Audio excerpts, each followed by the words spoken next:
Day 7 of making a game on Amma laptop.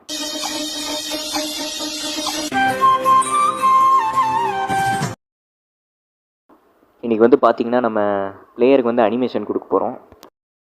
Already இருந்த Sprite 2D நோட வந்து நான் animated 2Dயாக மாற்றிட்டேன். பட் இருந்தாலும் அந்த நேம் போக மாட்டேங்குதுன்னு தெரில, ரீநேம் தான் வைக்கணும் போல்.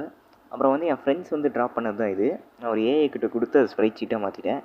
பேக்ரவுண்டு மட்டும் பிளாக்காக இருக்குது.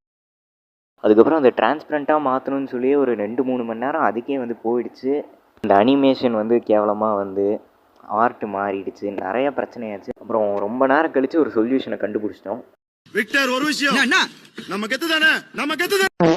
அதுக்கப்புறம் அதை நான் செக்லாம் பண்ணி பார்த்துட்டேன். அனிமேஷன்லாம் கரெக்டாக தான் இருந்தது. இப்போ வந்து அதை நான் ஸ்கிரிப்டில் ஆட் பண்ணிட்டேன் லைனை. இன்னும் டெஸ்ட் தான் வந்து பண்ணி பார்க்கணும் அது கரெக்டாக வருதா இல்லையான்னு. வாவ், அனிமேஷன் சூப்பராக வருது. ஒரு நிமிஷம், என்ன அது மேலே ஏதோ கோடு மண்டை மேலே இருக்க கொண்டே மறந்துட்டேன். நம்ம பேக்ரவுண்ட் ஆட் பண்ணிட்டு அது அந்தளவுக்கு விசிபிளாக இருக்காது. என்னங்க கேம் ஓவர் காணோம். அது அவ்வளவுதான், டைம் முடிஞ்சது.